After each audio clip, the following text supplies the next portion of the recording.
أعوذ بالله من الشيطان الرجيم.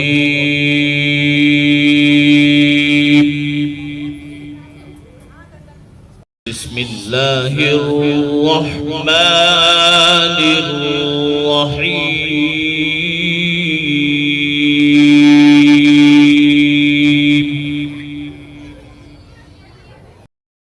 اللہ تعالیٰ نے اپنے نبی کو کتنا حسین اور جمیل بنایا تھا۔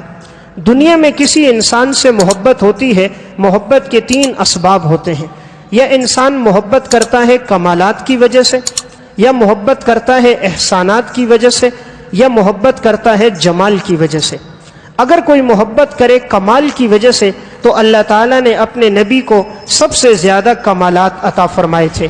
آج اگر ہم حاتم طئی کا نام لیتے ہیں کہ وہ سخی تھا، لیکن اس نبی سے بڑھ کر سخی کوئی نہیں ہے کہ جس کی زبان پر کلمے میں لا کے علاوہ کبھی لا نہ آیا۔ لا کا معنی نہیں۔ حضرت جابر کہتے ہیں کبھی ایسا نہیں ہوا آپ کے دروازے پر کوئی آیا ہو اور اس نے آپ سے مانگا ہو اور آپ صلی اللہ علیہ وسلم نے اس سے لا کہا ہو۔ قال سئل رسول اللہ صلی اللہ علیہ وسلم شیئا قط فقال لا۔ آپ سے کبھی کوئی چیز نہیں مانگی گئی کہ آپ نے جواب میں لا کہا، ہمیشہ جو بھی ہوا ہے آپ نے دیا ہے۔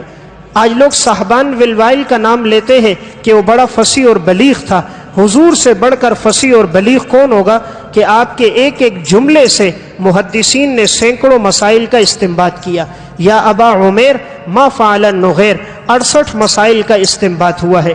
آج لوگ نام لیتے ہیں کہ بھئی شیخ سعدی، اس کی زبان میں فصاحت تھی، لیکن حضور کی فصاحت سے بڑھ کر کوئی انسان فصیح نہیں تھا۔ اللہ نے اپنے نبی کو کیسا حسن دیا۔ حضرت علی رضی اللہ تعالیٰ عنہ کی روایت ہے، اس روایت میں انہوں نے آپ صلی اللہ علیہ وسلم کے حسن کا نقشہ کھینچا۔ فرماتے کان رسول اللہ صلی اللہ علیہ وسلم لیس بالطویل ولا بالقصیر، آپ صلی اللہ علیہ وسلم کا قد نہ لمبا تھا اور نہ آپ کا قد ٹگنا تھا، نہ بہت لمبے تھے نہ بہت چھوٹے قد کے تھے۔ ضخم الرأس، آپ صلی اللہ علیہ وسلم کا سر مبارک بڑا تھا۔ واللحیہ، اور آپ کی داڑھی مبارک کشادہ تھی، سینے پر پھیلی تھی۔ ششن الکفین والقدمین، آپ کی ہتھیلیاں اور آپ کے قدمین گوشت سے پر تھے۔ مشربا حمرتن، آپ صلی اللہ علیہ وسلم کا رنگ سرخ و سفید تھا۔ زخم الکرادیس، آپ کے ہڈیوں کے جوڑ مضبوط تھے۔ طویل المسربہ، آپ کے سینے سے لے کر ناف تک بالوں کی ایک باریک لکیر تھی، اس کے علاوہ آپ کے جسم پر کوئی بال نہیں تھے۔ اذا مشا تکفأ، جب چلتے تھے تو جھک جھک کے چلتے تھے۔ کانما ینحط من صبب، ایسا لگتا تھا جیسے بلندی سے نیچے آ رہے ہوں۔ لم ار قبلہ ولا بعدہ مثلہ، میں نے تو حضور جیسا نہ حضور سے پہلے دیکھا نہ حضور جیسا حضور کے بعد دیکھا۔ کان ربعۃ من القوم، آپ صلی اللہ علیہ وسلم کا قد درمیانہ تھا۔ ولم یکن بالجعد القطط، آپ کے بال بالکل سیدھے نہیں تھے۔ ولا بالصبت، نہ گنگریالے تھے۔ کان جعدا رجلا، آپ کے بال ہلکے ہلکے گنگریالے تھے۔ ولم یکن بالمتہم، آپ کا چہرہ بالکل گول نہیں تھا۔ ولا بالمقلسم، آپ کے گال بہت پھولے ہوئے نہیں تھے۔ وکان فی الوجہ تدویر، آپ کے چہرے میں گولائی تھی۔ ابیض، خوبصورت رنگ والے۔ مشرب، سرخ و سفید رنگ والے۔ ادعج العینین، آپ کی آنکھوں کا سیاہ ہلکا بالکل سیاہ تھا، سفید بالکل سفید تھا۔ اہدب الاشفار، آپ کی پلکیں بڑی تھیں۔ جلیل المشاش والکتت، آپ کے جوڑ مضبوط تھے، دو کندھوں کے درمیان کی ہڈیاں پختہ تھیں۔ اجرت، آپ کے جسم پہ زائد بال نہیں تھے۔ ذو مسربت، بالوں کی ایک باریک لکیر تھی، اس کے علاوہ سارے جسم پہ کوئی بال نہیں تھے۔ ششن الکفین والقدمین، آپ کے قدمین اور ہتھیلیاں گوشت سے پر تھے۔ اذا مشا یتقلع کانما یمشی فی صبب، جب چلتے تھے تو قوت کے ساتھ قدم رکھتے تھے، ایسا لگتا تھا جیسے بلندی سے نیچے اتر رہے ہوں۔ اذا التفت التفت جمیعا، جب کسی کی طرف متوجہ ہوتے مکمل ہوتے۔ آپ صرف گردن نہیں پھیرتے تھے، پورا سینہ پھیر کر متوجہ ہوتے تھے۔ بین کتفیہ خاتم النبوہ، آپ کے دونوں کندھوں کے درمیان مہر نبوت تھی۔ وہو خاتم النبیین، اور آپ صلی اللہ علیہ وسلم نبیوں میں سب سے آخری نبی تھے۔ آپ صلی اللہ علیہ وسلم کا معجزہ یہ تھا کہ آپ کے پسینے میں بھی اللہ نے خوشبو رکھی تھی. اس لیے جب حضرت ام سلیم رضی اللہ تعالی عنہ کے گھر گئے، ام سلیم آپ کے پسینے کو جمع کر رہی ہے اور آپ کی پیشانی پر آنے والا پسینہ ایک شیشی میں ڈال رہی ہے. آپ نے پوچھا ام سلیم یا ام سلیم ما ھذا، یہ کیا کر رہی ہو؟ قالت عرقک نجعلہ فی طیبنا، ہم آپ کے پسینے کو اپنی خوشبو میں ڈالتے ہیں. وہو من اطیب الطیب، تو یہ تمام خوشبوؤں میں سب سے زیادہ خوشبودار ہو جاتا ہے. آپ کے پسینے کو ڈالتے ہیں تو تمام خوشبوؤں میں سب سے زیادہ خوشبودار آپ کا پسینہ ہوتا ہے.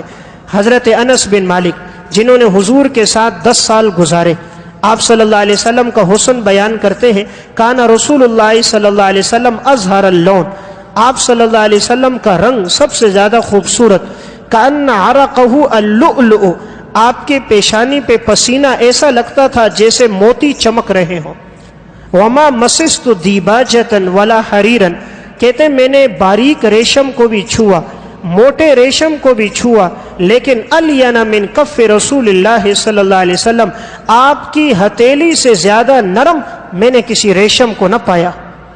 ہر قسم کے ریشم کو چھوا لیکن آپ کی ہتھیلی سے زیادہ نرم میں نے کسی کو نہیں پایا. ولا شممت مسکا ولا عنبرۃ اطیب من رائحۃ النبی صلی اللہ علیہ وسلم، میں نے مشک اور عنبر کی خوشبو کو سونگا، میں نے عنبر کی خوشبو کو سونگا، لیکن آپ کے پسینے کی جو خوشبو تھی وہ مشک اور عنبر کا مقابلہ نہ کر سکی. مشک اور عنبر کا وہ میں جو خوشبو ہے، حضور کے پسینے کی خوشبو اس سے بڑھ کر تھی. آپ صلی اللہ علیہ وسلم کا دہن مبارک کیسا تھا؟ حضرت جابر کہتے ہیں کان رسول اللہ صلی اللہ علیہ وسلم ضلیع الفم، آپ کا منہ مبارک کشادہ تھا. اشکل العین، آپ کی آنکھوں میں سرخی مائل تھی، سرخ ڈورے آنکھوں میں تھے، یہ نبوت کی ایک نشانی تھی. منحوش العاقبین، آپ کی ایڑیوں پر جو گوشت تھا وہ بالکل کم گوشت تھا. آپ صلی اللہ علیہ وسلم کی آمد کا پتہ کیسے چلتا تھا کہ حضور کسی راستے سے گزرے ہو؟ حضرت جابر کہتے ہیں لم یسلک طریقا فیتبع احد، آپ کسی راستے سے نہیں گزرتے تھے الا عرف انہ قد سلکہ من طیب عرفہ، مگر آپ کے پسینے کی خوشبو سے، آپ کی آمد سے پتہ چل جاتا تھا آپ اس راستے سے گزرے. صحابہ اکرام اگر حضور کو تلاش کرنا ہوتا، حضور جہاں سے گزر کے جاتے تھے وہ راستہ ایسا خوشبودار ہو جاتا کہ پتہ چل جاتا یہاں سے آپ صلی اللہ علیہ وسلم گزر کے گئے ہیں.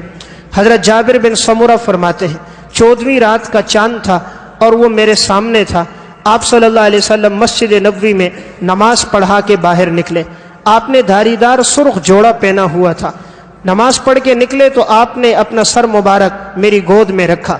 حضرت جابر کہتے ہیں میں 14ویں رات کے چاند کو بھی دیکھتا تھا اور اپنی گود میں موجود نبوت کے چاند کو بھی دیکھتا تھا. آخر جابر فیصلہ کرتے ہیں فجعلت انظر الى رسول اللہ صلی اللہ علیہ وسلم والى القمر، میں کبھی چاند کو دیکھتا کبھی آپ صلی اللہ علیہ وسلم کے چہرے کو دیکھتا. فاذا هو احسن عندي من القمر، میرے نزدیک آپ کا چہرہ چاند سے زیادہ خوبصورت تھا. حضرت ابو ہریرہ رضی اللہ تعالیٰ عنہ فرماتے ہیں ما رأیت شیئا احسن من رسول اللہ صلی اللہ علیہ وسلم، میں نے حضور سے زیادہ خوبصورت کسی کو نہ دیکھا. کأن الشمس تجری فی وجہہ، ایسا لگتا تھا گویا سورج آپ کے چہرے میں چل رہا ہو، اتنا چہرہ روشن تھا گویا کہ سورج ہو. جب بات کرتے تھے تو آپ کی حالت کیا ہوتی تھی؟ اذا تکلم رؤی کالنور، جب آپ گفتگو کرتے تھے تو ایک نور دکھائی دیتا تھا. یخرج من بین ثنایاہ، جو آپ کے دندان مبارک سے باہر نکلتا ہوا نظر آتا تھا. جب حضور خوش ہوتے تھے تو کیا حالت تھی؟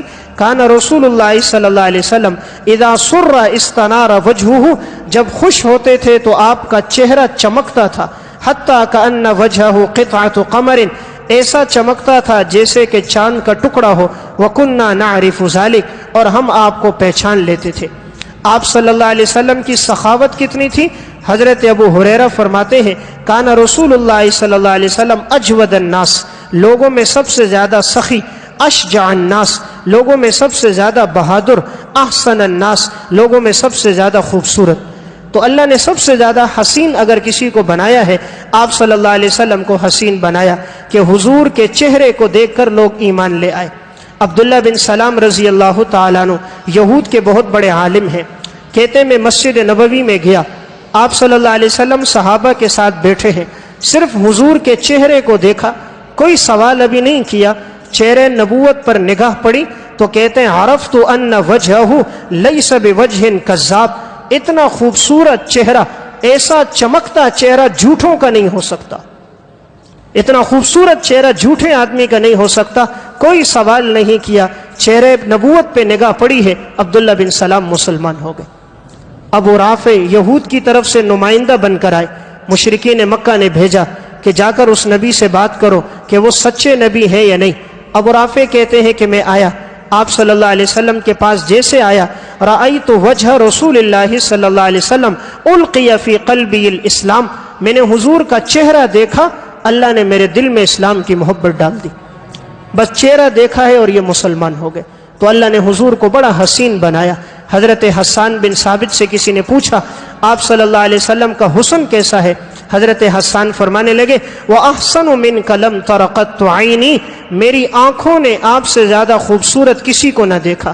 وَأَجْمَلُ مِنْكَ لَمْ تَلِدِ النِّسَاء، آپ سے زیادہ خوبصورت تو کسی ماں نے جنا ہی کوئی نہیں، آپ سے زیادہ خوبصورت تو کسی ماں نے نہیں جنا۔ اللہ نے آپ کو کیسا بنایا؟ اللہ نے ایسا بنایا جیسا آپ نے خود چاہا۔ جس طرح انسان آئینے کے سامنے کھڑے ہو کر مختلف زاویوں سے اپنے آپ کو دیکھتا ہے، اس طرح اللہ تعالیٰ نے آپ صلی اللہ علیہ وسلم کو نہایت حسین اور جمیل بنایا تھا۔ ام المومنین حضرت عائشہ ایک موقع پر فرمانے لگی لنا شمس وللآفاق شمس وشمسی خیر من شمس السماء وشمس الناس تطلع بعد فجر وشمسی تطلع بعد العشاء، ایک کائنات کا سورج ہے اور ایک میرا سورج ہے، کائنات کا سورج صبح طلوع ہوتا ہے، شام کو غروب ہو جاتا ہے، میرا یہ چمکتا سورج صبح بھی طلوع ہے، شام بھی طلوع ہے۔ ام المومنین نے کہا کہ میرا یہ سورج تو شام بھی طلوع ہے، صبح بھی طلوع ہے۔ حضرت عائشہ رضی اللہ تعالیٰ عنہ فرمانے لگی حضرت یوسف علیہ السلام کو جنہوں نے دیکھا، کہا انہوں نے اپنے ہاتھ کاٹ دیے، میرے محمد کو جس نے دیکھا اس نے اپنی گردنیں کٹوا دی، جنہوں نے دیکھا انہوں نے گردنیں کٹوا دی۔ یہ محبت اور عشق تھا حضرات صحابہ اکرام کا۔ تو ربیع الاول کا پیغام یہ ہے ہم اپنی زندگیوں کو بدلیں۔ ربیع کا معنی بہار، بہار یہ ہے کہ اپنی زندگی میں بہار لائیں، حضور کے طرز زندگی کے مطابق زندگی گزاریں جیسے صحابہ نے زندگی گزاری تھی۔ اگر اس طرح اتباع رسول ہے تو اللہ کی محبت بھی ہے، اللہ کے رسول کی محبت بھی ہے۔ خدا نہ خواستہ اگر اس میں کمی ہے تو ہم اپنے دعوے میں جھوٹے ہیں۔ میں مختصر دو واقعات سنا کے بات ختم کرتا ہوں۔ حضرات صحابہ اکرام کی حضور سے کس طرح محبت تھی اور وہ لوگ اپنے دعوے میں کتنے سچے لوگ تھے۔ آپ صلی اللہ علیہ وسلم کی اتباع اور محبت کس طرح ان کے عمل سے قول سے ظاہر ہوتی تھی۔ ایک صحابی ہیں عبداللہ بن زید بن عبد ربہ رضی اللہ تعالیٰ عنہ، جب آپ صلی اللہ علیہ وسلم کا انتقال ہوا، کسی نے ان کو خبر دی کہ حضور کا انتقال ہو گیا۔ انہوں نے اپنے دونوں ہاتھ لیے اور اپنی دونوں آنکھوں پہ رکھے اور یہ جملہ کہا اللہم اعمنی حتی لا ارى شیئا بعدہ فعمی مکانہ، اے اللہ میری آنکھوں کی روشنی لے لے، اس لیے کہ جب تک حضور تھے میں دیکھتا تھا، حضور نہیں ہے تو گویا آنکھوں کی روشنی کی مجھے ضرورت نہیں۔ اسی موقع پر نابینا ہو گئے۔ یعنی کس درجے کی محبت ہے کہ آپ صلی اللہ علیہ وسلم گویا نہیں ہے تو مجھے آنکھوں کی ضرورت نہیں ہے۔ تو حضرات صحابہ اکرام کو صحیح معنی میں آپ صلی اللہ علیہ وسلم سے تعلق تھا، آپ صلی اللہ علیہ وسلم سے محبت تھی۔ ان کے واقعات کتب سیرت میں موجود ہیں، ایک دو نہیں سینکڑوں واقعات ہیں۔ ہر صحابی نے ایسی محبت کی، ایسی محبت کی، تاریخ میں ان کی مثالیں نہیں ملتی۔ اس لیے عروہ بن مسعود ثقفی یہود کی طرف سے، مشرکین کی طرف سے نمائندہ بن کر آئے، کہتے میں جیسے ہی پہنچا میں نے دیکھا کہ محمد صلی اللہ علیہ وسلم وضو کر رہے ہیں اور ان کے جسم سے جو پانی گر رہا ہے، صحابہ آگے بڑھتے ہیں اور اس پانی کو لے کر کوئی جسم پہ ملتا ہے، کوئی چہرے پہ ملتا ہے، کوئی سینے پہ ملتا ہے، کوئی اپنے دائیں بائیں چہرے اور جسم پہ مل دیتا ہے۔ تو اس نے اس موقع پر ایک جملہ کہا تھا، کہا میں روم کے بادشاہوں کے پاس بھی گیا، فارس کے محلات میں بھی گیا، نجاشی کے پیروکاروں کو بھی میں نے دیکھا، لیکن کسی کو کسی سے ایسا محبت کرتے ہوئے نہیں پایا جیسا اصحاب محمد کو محمد سے محبت ہے۔ حضرات صحابہ اکرام کو صحیح معنی میں آپ صلی اللہ علیہ وسلم سے بڑی عقیدت اور تعلق اور محبت تھی۔ تو ربیع الاول کا پیغام یہ ہے ہم حضور سے محبت کریں، اور محبت کا تقاضا کیا ہے؟ نمبر 1 فرائض کی پابندی کریں۔ محبت کا تقاضا ہے نمبر 2 حضور کی طرح زندگی گزاریں، اور نمبر 3 آپ صلی اللہ علیہ وسلم کا تذکرہ سب سے زیادہ کریں۔ نمبر 4 کثرت سے آپ صلی اللہ علیہ وسلم پر درود شریف پڑھیں، اور نمبر 5 آپ صلی اللہ علیہ وسلم کہ روزہ اطہر کی حاضری کے لیے کچھ نہ کچھ جمع کریں، تاکہ زندگی میں ایک موقع پر جا کر اس بیت اللہ کو بھی دیکھیں جس کی طرف ساری زندگی رخ کر کے نماز پڑھتے رہے، اس نبی کے روزے پر بھی جائیں جس کا کلمہ پڑھا۔ شادیوں میں کتنے پیسے لگ جاتے ہیں، 6 لاکھ لگا دیے، 7 لاکھ لگا دیے، مکان بنائے 60 لاکھ روپے لگا دیا، گاڑیاں خریدی 30 لاکھ روپے لگا دیے، لیکن کبھی مکہ حاضری نہ ہوئی، کبھی مدینہ حاضری نہ ہوئی۔ بڑی بدبختی کی بات ہے کہ انسان حرمین کی حاضری نہ دے۔ اللہ نے توفیق دی ہو پیسے جمع کریں، انسان ہر کام کر سکتا ہے، کوئی مشکل کوئی نہیں۔ گجرانوالہ کی ایک عورت کا واقعہ چھپا تھا، وہ خاتون کپڑے سلائی کر کر کے پیسے جمع کرتی تھی، 3 سال میں اس نے پیسے جمع کیے، اور وہ عمرے کے لیے جب پہنچی تھی آپ صلی اللہ علیہ وسلم کے روزے پر پہنچی تو سارے کپڑے اس کے آنسوؤں میں بھیگ چکے تھے۔ کہا یا رسول اللہ میں بڑی مشکل سے یہاں آئی ہوں، لیکن آج میری زندگی کا ارمان پورا ہو گیا۔ اس لیے کوشش کریں جس نبی کا کلمہ پڑھا ہے اس نبی کے سامنے کبھی حاضری تو دے دیں، جس بیت اللہ کی طرف رخ ہے اس بیت اللہ کے لیے جمع کر کے کبھی اس کا طواف تو کر دیں، جس صفا مروہ کے بارے میں سنا اسے کبھی آنکھوں سے تو دیکھ لیں، جس مسجد قبلتین جنت البقیع کے بارے میں سنا اسے بھی تو نظروں سے دیکھ لیں۔ ایک مسلمان کے لیے بہت بڑی نیک بختی ہے، خوش بختی ہے کہ وہاں جائے، وہاں جا کر ایمان تازہ ہوتا ہے، ایمان مکمل ہوتا ہے، ایمان میں روشنی ملتی ہے۔ اس لیے